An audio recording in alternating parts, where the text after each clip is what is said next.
Complete करेंगे। The ये जो क्वेश्चन, इसको मैंने दो डिवीजन में बनाया, लेखांकन में, अकाउंटिंग में। एक बनाया टॉपिक जिसमें है कॉन्सेप्ट, जिसमें है एजम्पशंस, जिसमें है प्रिंसिपल, जिसमें है कन्वेंशन,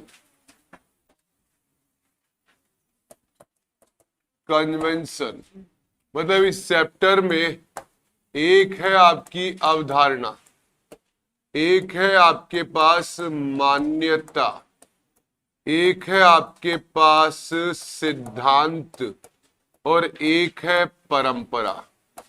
ये चार बातें इसमें शामिल है।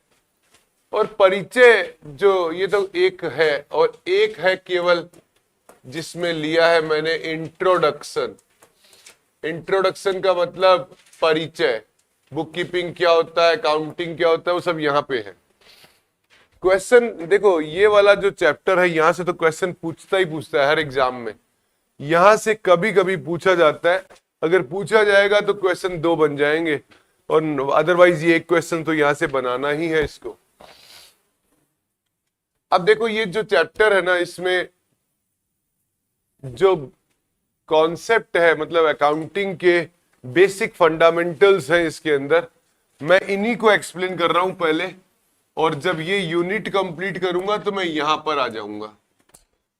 और इसमें मैं जो स्टार्ट कर रहा हूं उसको थोड़ा सा अच्छी तरह समझना। मैं जो बातें इंपॉर्टेंसी के ऑर्डर में ही ले रहा हूं, आपको जो सीखना है उसको सीखेंगे। पृथक अस्तित्व, इसको बोलते हैं सत्ता, इसको बोलते हैं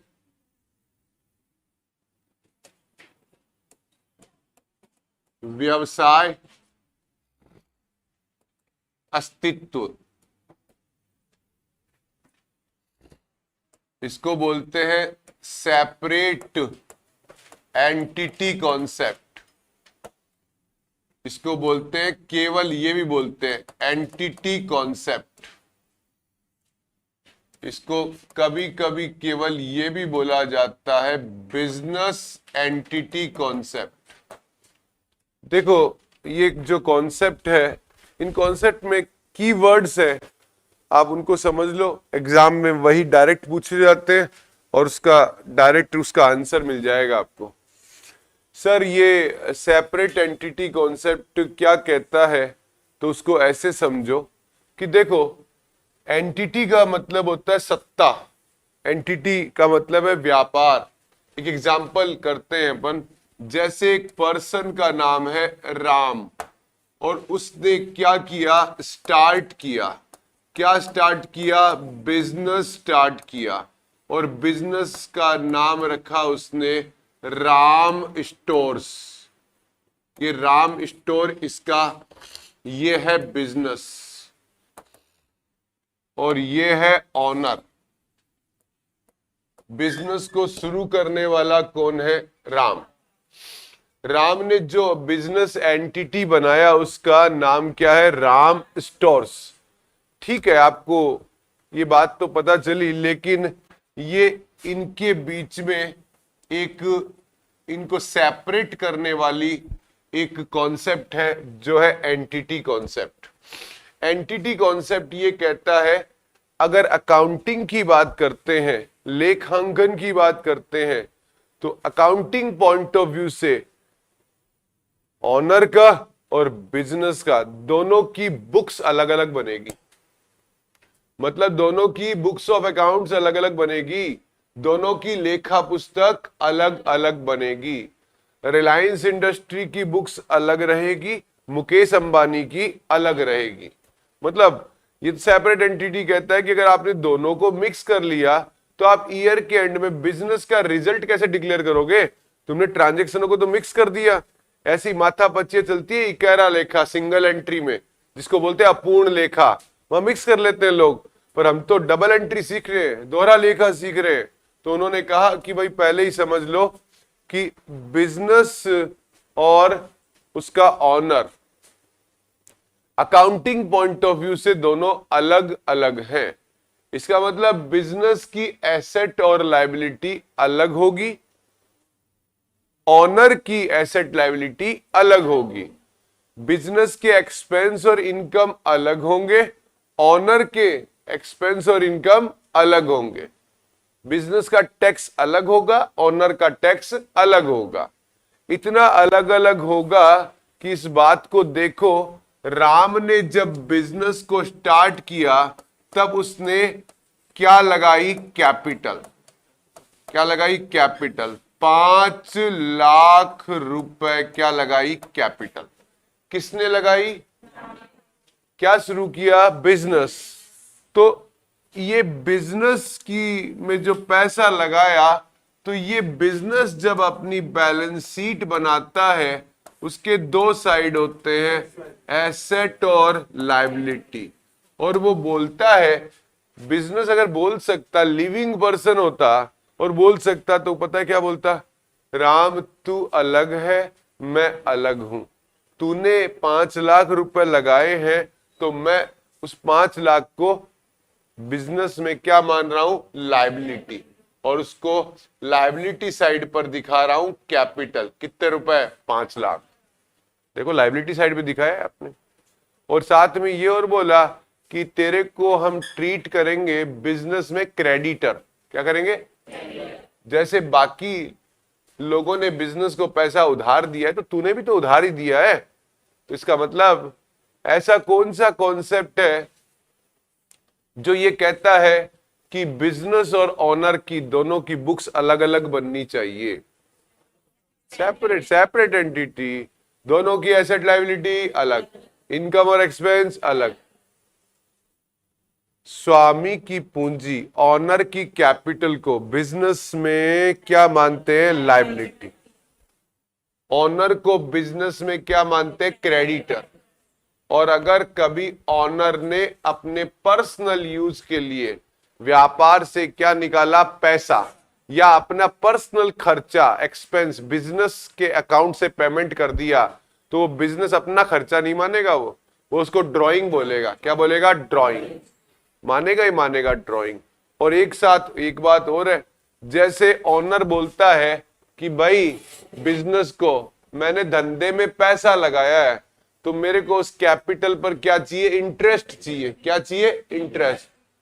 तो धंधा भी बोलता है, बिजनेस बोलता है, अच्छा तेरे को इंटरेस्ट कैपिटल पर चाहिए, तो एक काम कर, तूने भी तो पैसा ड्राइंग किया है ना, उस पर तू भी दे दे इंटरेस्ट।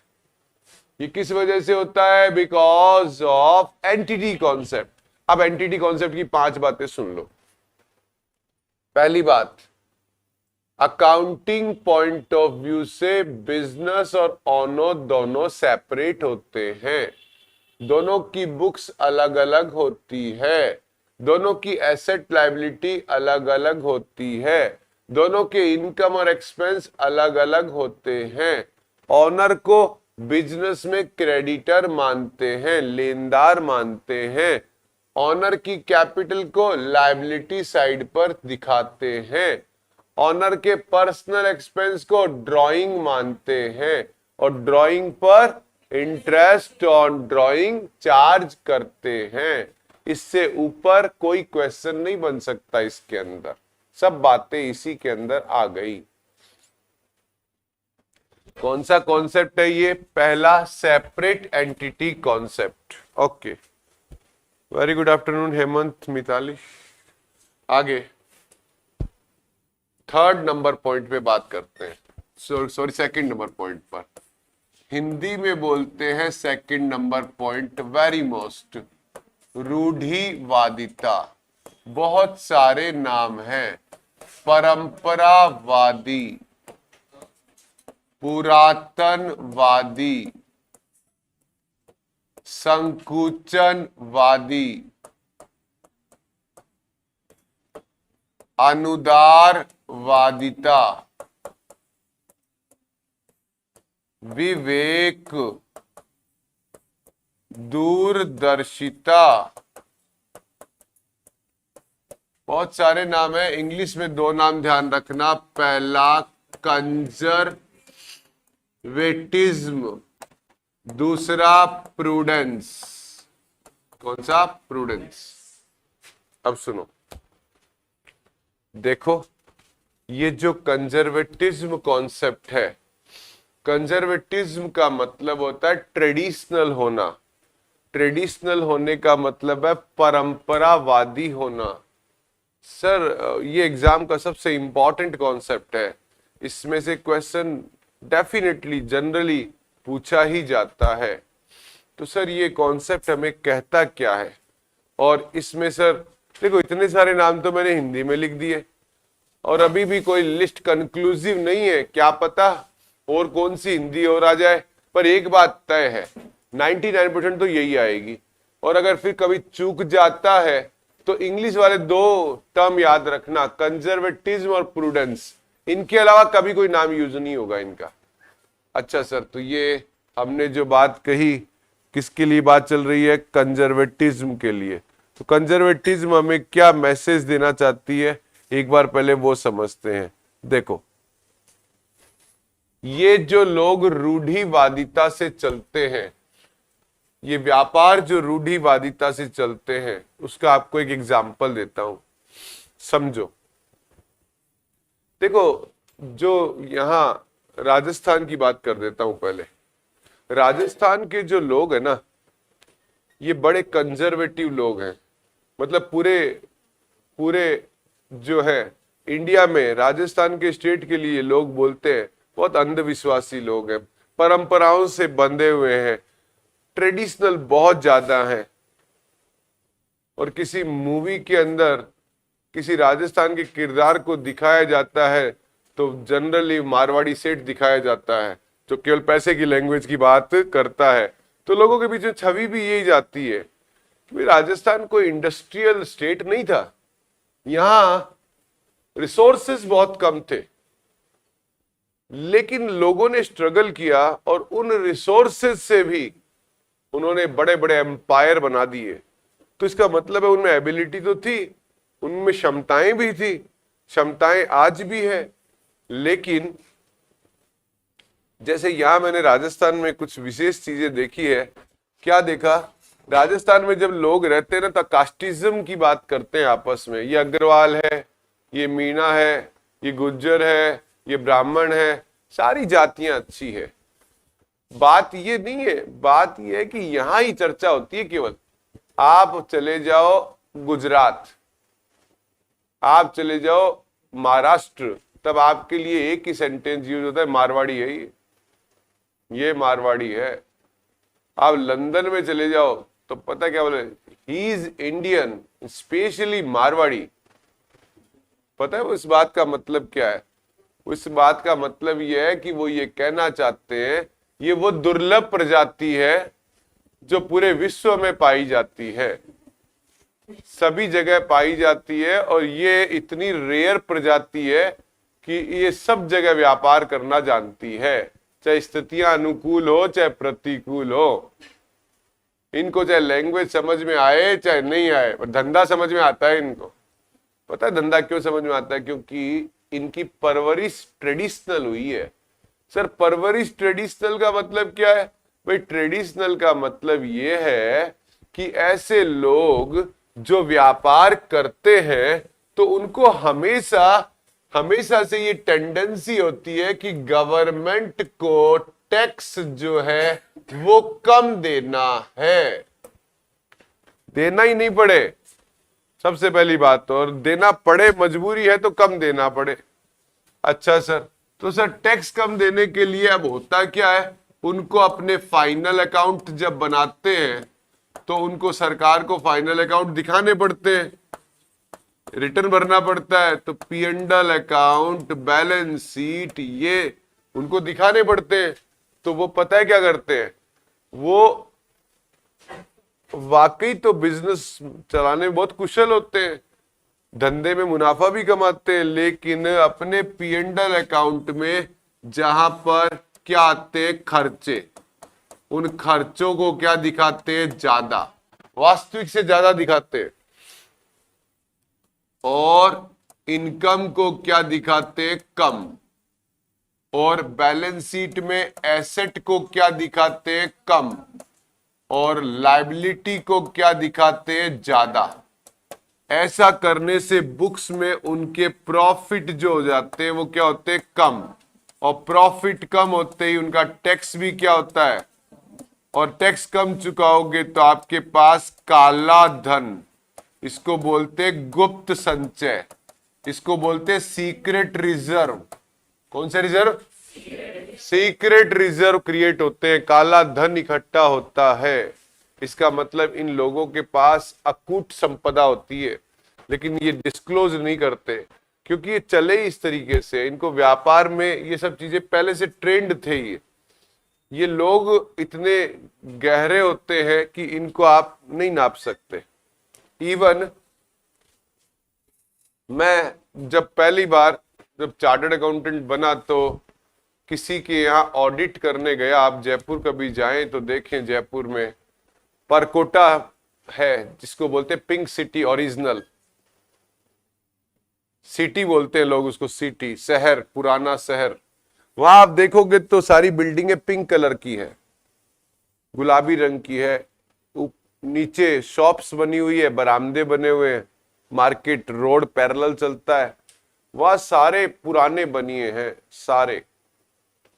जब मैं पहली बार वहां ऑडिट करने गया तो मुझे कहीं किसी ने कहा कि साहब उनकी ऑडिट करके आनी है। मैं चला गया साहब, वो कोई किराने का काम था उनका, डिपार्टमेंटल स्टोर था, तो वहां पहुंचा और पहुंच के वहां एक व्यक्ति जो था वो क्या था, व्यक्ति जो थे वो बाहर शॉप के बाहर बरामदे में गेहूं साफ कर रहे थे और पुरानी सी बनियान पहन रखी थी, फटी हुई धोती पहन रखी थी, पुरानी सी ट्रेडिशनल वेशभूषा थी।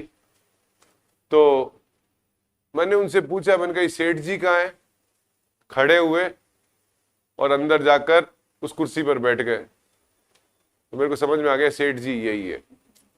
लेकिन साइमल्टेनियसली मन में दो विचार और भी आए।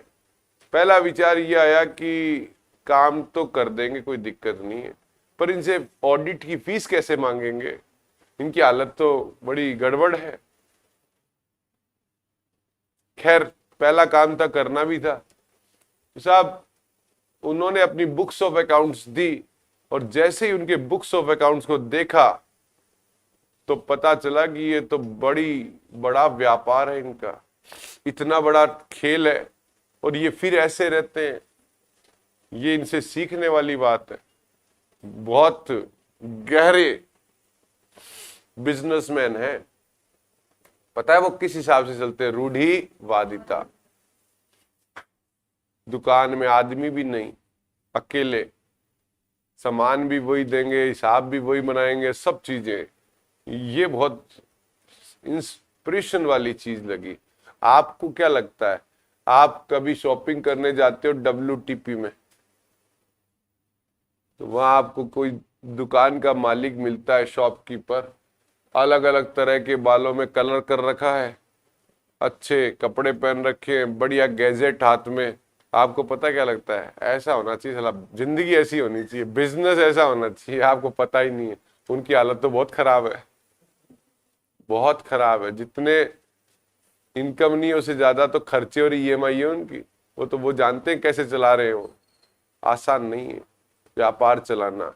व्यापार चलाने वाले जो है ना, बहुत, आप अपने पेरेंट्स को देख सकते हो। अगर आपको कंजर्वेटिज्म देखना है, जीवन में उनकी इनकम बहुत कम थी, खर्चे ज्यादा थे, उन्होंने अपनी आवश्यकताओं को कम किया, महत्वपूर्ण चीजों पर भी सोच विचार करके निर्णय किया, आपको पढ़ाया, मकान बनाया, घर में बहनों की शादियां की, पारिवारिक जिम्मेदारियां उठाई। वो पता है क्यों कर पाए? क्योंकि उन्होंने जीवन में व्यवस्थाएं की, हर चीज की। उन्होंने जीवन को लग्जरी नहीं माना, उन्होंने जीवन में खुद ने एंजॉय नहीं किया। रेलवे स्टेशन पर वो पहुंच गए, घर तक आना है, ऑटो वाला 10 रुपए मांग रहा है, तो उन्होंने सोचा मेरे पास कौन सा काम है, पैदल चले जाएंगे, 5 मिनट ज्यादा लग जाएंगे। आप तो पैदल चल ही नहीं सकते, अपने तो विटामिन डी की कमी है शरीर के अंदर, अपने को तो बाहर गाड़ी चाहिए, चाहे 20 रुपए लग जाए, अपन चल नहीं सकते ना, क्योंकि अपन कंजर्वेटिव तरीके से चले नहीं, परवरिश नहीं हुई। आप लोग जो, आप गांव से, मैं भी गांव से ही हूं, आप लोगों की जो परवरिश हुई ना वो परफेक्टली कंजर्वेटिज्म से हुई है। कंजर्वेटिज्म का मतलब पता है क्या होता है? कंजर्वेटिज्म का मतलब होता है कि जब आप स्कूल में पढ़ा करते थे, 10th में 12th में बोर्ड होता था आपका, और आपका रिजल्ट आया, आपके बने 65%, आपने अपने पिताजी को कहा 65% बने हैं, तो आपके पिताजी ने आपको कहा छोड़ दे, पढ़ाई छोड़ दे, कोई मतलब नहीं है इसका, कुछ नहीं होगा इससे, इससे कुछ नहीं होगा, पंचर की दुकान खोलो, जो भी करना है करो, छोड़ो, पढ़ाई में कोई लेना देना नहीं है। देखो क्या कभी मोटिवेट करते ही नहीं थे, मोटिवेशन जैसे शब्द ही नहीं आते थे। हाँ, आपके सामने आपकी तारीफ नहीं करते थे, लेकिन बाजार में 2 आदमी को मिलते थे तो बोलते थे सारा दिन दुकान पे बैठता है, कभी कोचिंग नहीं गया, कभी ट्यूशन नहीं गया, फिर भी फर्स्ट डिवीजन है उसकी। आपके सामने नहीं कहते थे। और वो क्या था? वो कंजर्वेटिज्म था। आप में से जितने लोग उस परवरिश से निकले हुए ना, कोई भी डिप्रेशन में नहीं जा सकता जिंदगी के अंदर, क्योंकि रहे डिप्रेशन में शुरू से ही, डिप्रेशन में जाओगे कहां से? अभी वाले बच्चे ना, ये बीमारियां अभी आई है डिप्रेशन, अभी वाले बच्चे इतने इतने इतने से, उनको ट्रीट ही नहीं कर सकते वैसे। उनको बच्चे, मेरे बच्चे हैं तो अगर मान लो नहीं होते फेल, अगर फेल भी हो जाते हैं कभी कोई टेस्ट में, तो उनको ऐसा कहना पड़ता है कितने मार्क्स है कि 3 मार्क्स आउट ऑफ 10। अरे बेटा वेरी गुड, पापा के तो इतने भी नहीं आते थे। अच्छा, इतने नहीं आते थे आपको, वेरी गुड, और कैरी ऑन, मेहनत करो, सब अच्छा होगा। ये है ना, ये कंजर्वेटिज्म नहीं है, ये दिखावट है जो आज चल रही है। वो था कंजर्वेटिज्म। पहले क्या था? घर में रहते थे, आप बोलते थे ये सब्जी बनी है, नहीं खानी, नहीं खानी, घर से बाहर, बाहर जाओ, और कहीं मिलता है खा लो।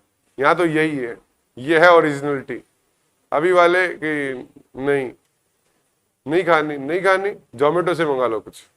ये ऐसे पैसे थोड़ी बचते हैं, पैसे बचाने के लिए ये होना पड़ता है कंजर्वेटिज्म, कि चमड़ी चली जाए पर दमड़ी नहीं जाए, पैसा नहीं जाए, व्यवस्थाएं इतनी मजबूत। तो देखो पता है क्या करते हैं ये, जब रूढ़िवादिता लागू होती है, जब कंजर्वेटिज्म लागू होता है, तो खर्चे क्या आते हैं? Income, asset, liability, profit, tax और गुप्त संचय का। अब आपसे क्वेश्चन पूछेगा, काला धन किस अवधारणा की देन है? रूढ़िवादी। गुप्त संचय, सीक्रेट रिजर्व किस अवधारणा की देन है? और एक एडवांस क्वेश्चन, गुप्त संचय कहां पर दिखाए जाते हैं? बैलेंस शीट में या पी&एल में? कहीं दिखाए, चोरी करेगा कोई आदमी तो पैसे थोड़ी बताएगा कहां दिखाए जाते हैं, नहीं दिखाए जाते, कभी नहीं दिखाए जाते। मेरे साथ भी ऐसा हुआ, जैसे लॉकडाउन है, तो लॉकडाउन के अंदर बारी सारे कनेक्शन खत्म हो गए पढ़ने पढ़ाने के, ऑफिस बंद, घर में, और घर में रहने के तौर तरीके सबके अलग। कई बार ऐसा भी हुआ घर पे खाना भी बनाना पड़ा, आटा भी लगाना पड़ा, कोई दिक्कत नहीं हो, तो पर ये घर का काम है। आटा लगाने के लिए कहा, तो आटे का डिब्बा खोला, उसमें कुछ पैसे रखे हुए थे, तो मैंने ये सोचा कि अगर ये कह दिया कि आटे के डिब्बे में पैसे कहाँ से आए तो भी दिक्कत। सब अपनी अपनी बचत करने का तरीका होता है, कोई कहाँ रखता है, कोई कहाँ रखता है, और मैंने कहा नहीं बताएं तो भी दिक्कत। तो उसका दूसरा रास्ता निकाला, और मैंने उनको कहा भाई आटा मेरे को लगाना, डिब्बा कौन सा लेना, छोटे वाला बड़े वाला, किसके अंदर है? आप निकाल दोगे क्या आटा? मेरे को पता नहीं किस में है। तो उनको समझ में आएगा, अच्छा आप अंदर रहो, मैं आटा निकाल के वहां पे। पता ही क्या था? ये गुप्त संचयों का निर्माण था। और जो गुप्त संचय होते हैं, अगर पूछ लो कि पैसे कहाँ से आएगा, आपको क्या मतलब है कहाँ से आए? सबके अपने अपने गुप्त संचय होते हैं, उनको डिस्टर्ब करने की जरूरत नहीं है, वो जैसे चल रहे हैं वैसे उनको चलने दो। आप जब बचपन में जाया करते थे, घर से आपको सामान लेने के लिए भेजते थे, 100 रुपए देते थे, सामान लेके आप 80 रुपए का आते थे, 85 रुपए का हिसाब देते थे, बीच में सेट कर लेते थे कहाँ क्या, इधर 2 रुपए बचाने, इधर 3 बचाने हैं। ये थी, ये पता क्या थी, ये संचय करने की प्रवृत्ति थी, पैसा बचाने की प्रकृति थी, हिसाब बराबर टैली करा के फिर भी देते थे आप। ये होती है, अभी वालों को पता ही नहीं है, अभी वाले बच्चों को तो ये आता ही नहीं है। उनको बोलो ना कि ये सामान लेके आना है, सामान लेने जाते हैं 100 रुपए का, दुकान वाला बोलता है 66 रुपए। सॉरी क्या वो इंग्लिश में थोड़ी बोलेगा, वो 34, उनको पता ही नहीं 34 क्या है। लिया, जेब में रखा, घर पे लाके ऐसे दे दिए ये बाकी के पैसे। बनिएगा बेटा कि ये नोट फटा हुआ है, ये कम है ज्यादा है, ये ट्रेनिंग होती है, ये ट्रेनिंग, आप ट्रेनिंग परफेक्ट नहीं है। व्यापार चलाने वालों की ट्रेनिंग बहुत परफेक्ट होती है, उनको सब पता होता है क्या करना है, कैसे करना है। तो अब इससे पॉइंट क्या बना, सुनो। पहला पॉइंट, खर्चे, income, asset, liability, profit, tax, secret reserve create, और वो कहीं दिखाए नहीं जाए। ऐसे लोग ये कोशिश करते हैं कि खर्चे ज्यादा आए। अब खर्चे, ये साइड है खर्चे का साइड, ये ज्यादा करने का तरीका क्या है, सुनो। जैसे 2022 चल रहा है, माल बेचा 50 करोड़ रुपए का उधार, पैसा तो आएगा जैसे आएगा उधार का। तो पता है क्या बोलने लगे कि नहीं, हमारे को, हम जब भी उधार माल बेचते हैं, हमारा पुराना अनुभव है कि 10% पैसा डूबता ही डूबता है हमारा, मतलब 5 करोड़ तो डूबेगा। और वो चालू साल की सेल है, तो चालू साल का वो खर्चा लॉस चालू साल का है, वो तो अभी डूबा नहीं है, पर पहले ही उसका प्रोविजन बना लेते हैं। प्रावधान, विजन का मतलब होता है दूरदर्शिता, और प्रोविजन का मतलब होता है आयोजन करना, प्रावधान करना। किसकी वजह से होता है? कोई भी प्रावधान जो होता है वो किसकी वजह से बनता है? रूढ़ी। ध्यान रखना, जीवन में कोई भी आयोजन, प्रावधान रूढ़िवादिता की वजह से बनता है। और देनदार पर कितने तरह के प्रोविजन बनाते हैं? 2। एक तो प्रोविजन फॉर बैड डेब्ट, प्रोविजन फॉर, और एक जब डेटर पैसा देने आता है तो पैसा देता भी कम है, तो कैश डिस्काउंट और देना पड़ता है, उसका भी प्रोविजन बना लेते हो आप। डेटर्स पर कितने प्रोविजन? प्रोविजन फॉर बैड डेब्ट, प्रोविजन फॉर डिस्काउंट। लेकिन किसी ने आपको कहा कि कुछ लोग आपके डेटर हैं, तो आप भी तो किसी के डेटर हो, आप भी तो पैसा कम देते हो। तो उसने कहा उसका क्या करें कि वो कहां जाएगा, कि वो इनकम साइड में जाएगा, कि वो रहने दो। क्रेडिटर्स पर रिजर्व नहीं बनाते, बस डेटर पे प्रोविजन बनाते हैं ये लोग, रिजर्व नहीं बनाते। क्या बनाते हैं? प्रोविजन। अच्छा बताओ, अगर कभी आप बिजनेस में ट्रेडिंग अकाउंट बनाते हो तो कहां बनाते हो? या ना, ट्रेडिंग अकाउंट किस साइड? क्लोजिंग स्टॉक कहां दिखाते हो? या ना, और क्लोजिंग स्टॉक दिखाते हो, ये इनकम का साइड होता है, क्रेडिट साइड। एक बात बताओ, एक मोबाइल की शॉप वाला है, उसके पास गोडाउन में 1 करोड़ रुपए के मोबाइल रखे हुए, कॉस्ट है 1 करोड़ रुपए, पर उसको बेचता है 1 करोड़ 40 लाख में वो। तो कोई उसे पूछेगा, गवर्नमेंट पूछेगी क्लोजिंग स्टॉक बताओ कितने का है, तो वो 1 करोड़ में बताएगा 1 करोड़ 40 लाख, कम बताएगा क्योंकि इनकम का साइड है ना। तो इसके लिए रूल बना, क्लोजिंग स्टॉक का वैल्यूएशन कॉस्ट और एनआरवी, एनआरवी का मतलब मार्केट प्राइस, कॉस्ट और एनआरवी जो दोनों में से क्या हो। ये रूल किसकी वजह से बना? कंजर्वेटिव्स। तो कंजर्वेटिव्स में जो बातें थी वो एक बार वापस फास्ट सुनना। खर्चे ज्यादा, income, asset, liability, profit, tax और सीक्रेट रिजर्व क्रिएट, कहीं पर दिखाए नहीं जाते। डेटर्स पर क्या बनाते? प्रोविजन। कितने? 2। एक तो डूबत, एक डिस्काउंट।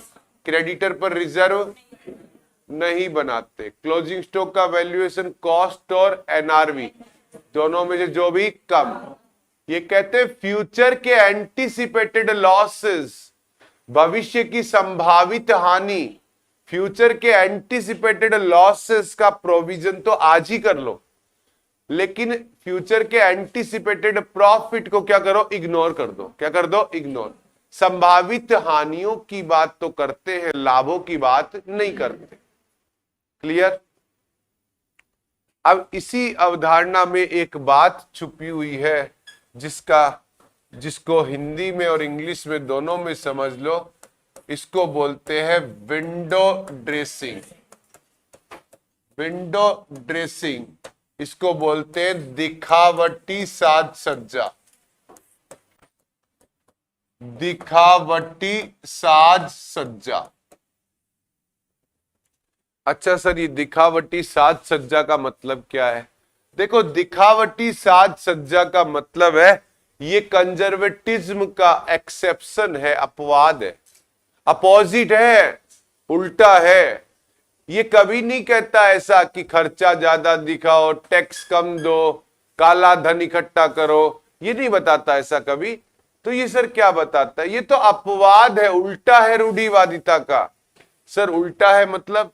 इसका मतलब ये है कि इसका एक मीनिंग है, जो अच्छा है उसको और अच्छा दिखाना, खराब को और खराब नहीं दिखाना है, अच्छे को और अच्छा दिखाना। शादियां जो होती है उसमें जो ब्राइडल और ग्रूम का जो मेकअप होता है वो विंडो ड्रेसिंग होता है, दिखावटी साज सज्जा होती है। वो क्या होता है? केवल महज एक आकर्षण होता है और कुछ नहीं होता। लड़के लड़की की शादी की बात चलती है, वो उधर से उसकी तारीफ करते हैं, इधर से होने वाली पत्नी बोलती है मैं सबका ध्यान रखूंगी, एक एक का ध्यान रखूंगी। ये सब विज्ञापन है या वास्तविकता है, ये फ्यूचर पे चलता है, लेकिन अभी तो केवल विंडो ड्रेसिंग है, दिखावटी साज सज्जा है। दिखावटी साज सज्जा भी करनी पड़ती है और रूढ़िवादिता भी करनी पड़ती है। दोनों चीजों का ओरिएंटेशन अलग अलग है। जैसे आप कभी घर से, स्कूल से घर पहुंचते थे तो आपने देखा किचन में 4-5 लोग लगे हुए हैं, अलग अलग तरह की सब्जियां बन रही है, पकवान बन रहे हैं, तो आपने पूछ लिया, क्योंकि आपको ये बात एकदम ईमानदारी से पता थी कि आपका मूल्यांकन ये नहीं है, आपके लिए तो नहीं बन सकता। तो आपने पूछा भाई कौन आने वाला है, तो बताया ये विशिष्ट मेहमान आने वाले हैं। अच्छा, ये है रूढ़िवादिता का अपोजिट। इसका मतलब क्या दिखाना? ज्यादा अच्छी पोजीशन को दिखाना।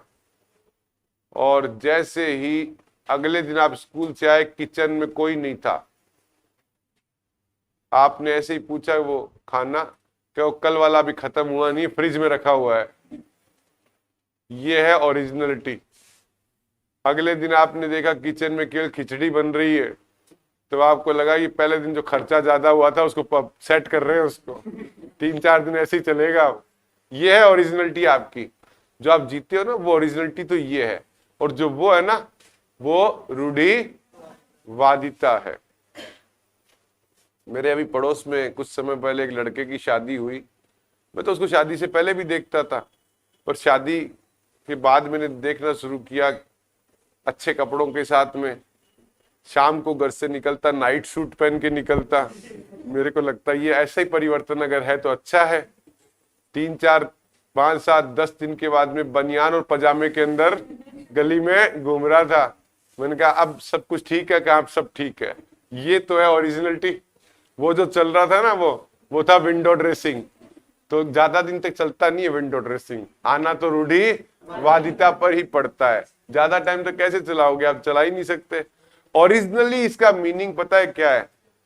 जब कंपनी शेयर जारी करती है ना, तो इन्वेस्टर को अट्रैक्ट करने के लिए अपने प्रॉफिट और एसेट को क्या दिखाती है? ज्यादा, ताकि ज्यादा से ज्यादा लोग अट्रैक्ट होके शेयर परचेज करें। इसलिए इस टर्म को बोला गया विंडो ड्रेसिंग। ओके, हमने 2 कॉन्सेप्ट को अभी किया और उसको जानने की कोशिश की कि वो क्या है। अच्छा,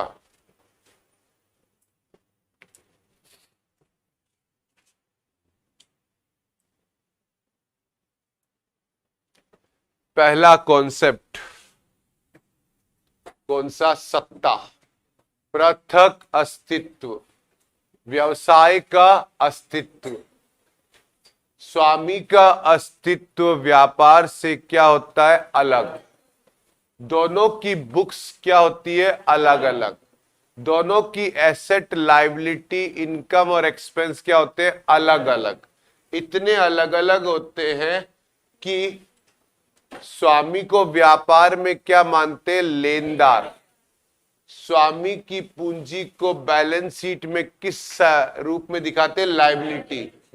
स्वामी के पर्सनल एक्सपेंस को बिजनेस का खर्चा नहीं मानते, क्या मानते हैं? ड्राइंग। और ड्राइंग पर क्या चार्ज करते हैं? Interest on drawing.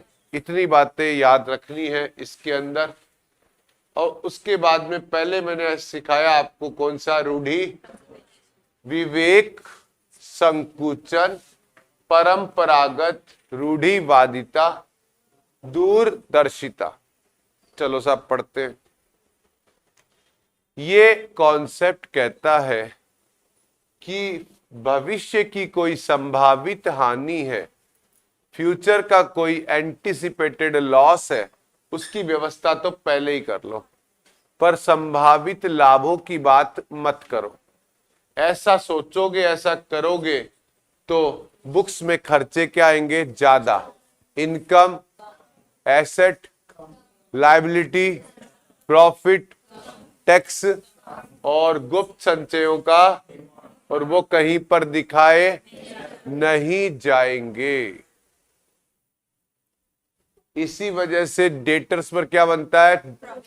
Provision for bad debt, provision for discount on debtor. लेकिन क्या नहीं बनता? हाँ, क्या नहीं बनता? क्रेडिटर्स पर क्या नहीं बनता? रिजर्व नहीं बनता। मेरी थ्योरी शीट बाइलिंगुअल है, आप देख सकते हैं, हिंदी और एज वेल एज इंग्लिश में है, तो आप उसको देख सकते हैं। हाँ, तो सर इसकी वजह से आप अपने क्लोजिंग स्टॉक का क्या करते हैं? वैल्यूएशन। किस पर करते हैं? कॉस्ट और NRV, which ever is lower. और आपका एक चैप्टर आएगा पार्टनरशिप, उसमें आपका एक पॉइंट आएगा जॉइंट लाइफ पॉलिसी। उस पता है पॉलिसी में सरेंडर वैल्यू क्या होती है? कम होती है। क्या होती है? कम। तो जब भी बैलेंस शीट में वो अपनी एसेट को दिखाते हैं, पॉलिसी को किस वैल्यू पे दिखाते हैं? Surrender value.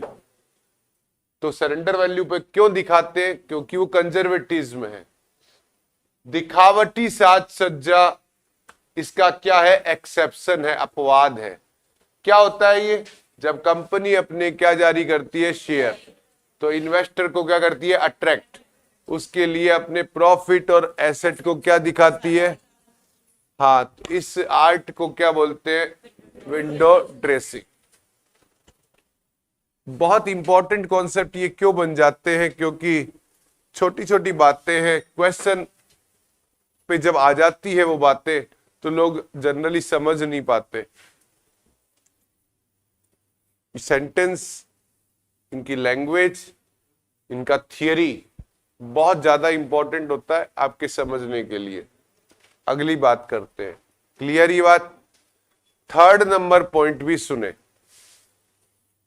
Third number point है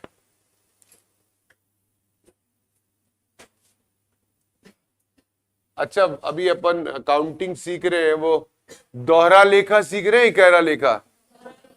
दोहरा लेखा है ना, तो याद रखना हम जो सीख रहे हैं वो है दोहरा लेखा, और दोहरा लेखा का दूसरा नाम है द्विपक्ष। द्विपक्ष, उसका तीसरा नाम है द्विपहलू। इंग्लिश में बोलते हैं डबल एंट्री। डबल एंट्री बोलते हैं, डबल अकाउंट बोलते हैं। कभी मत बोलना डबल अकाउंट, दोहरा खाता नहीं है, दोहरा लेखा है ये। अच्छा सर, दोहरा लेखा किस देश की देन है? इटली। जहां से सोनिया गांधी है वहीं से दोहरा लेखा है। किस देश की देन है? इसका जन्म हुआ था 15वीं शताब्दी में, 15th सेंचुरी में। इसके फाउंडर है लुकास पेसियोली।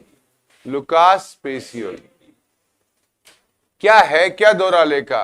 भाई दोहरा लेखा कहता है समान डेबिट समान क्रेडिट। मतलब 100 रुपए का डेबिट करोगे तो 100 का क्रेडिट करना ही पड़ेगा आपको। इक्वल डेबिट और इक्वल क्रेडिट किसकी वजह से हुआ? दोहरा लेखा की वजह से हुआ। और इसी इक्वल डेबिट और इक्वल क्रेडिट की वजह से अकाउंट्स के अंदर एक चीज डेवलप हुई और उसको बोला गया लेखांकन। लेखांकन समीकरण। अकाउंटिंग इक्वेशन क्या होती है? Liability plus capital is equal to asset. मतलब लायबिलिटी और कैपिटल का टोटल एसेट बन जाता है। अब इसमें एक बात सुनना, ये लेखांकन समीकरण है, इसको बोलते हैं मूल लेखांकन समीकरण। मूल का मतलब होता है बेसिक अकाउंटिंग इक्वेशन। क्वेश्चन पूछा जाए कभी कि मूल लेखांकन समीकरण क्या है?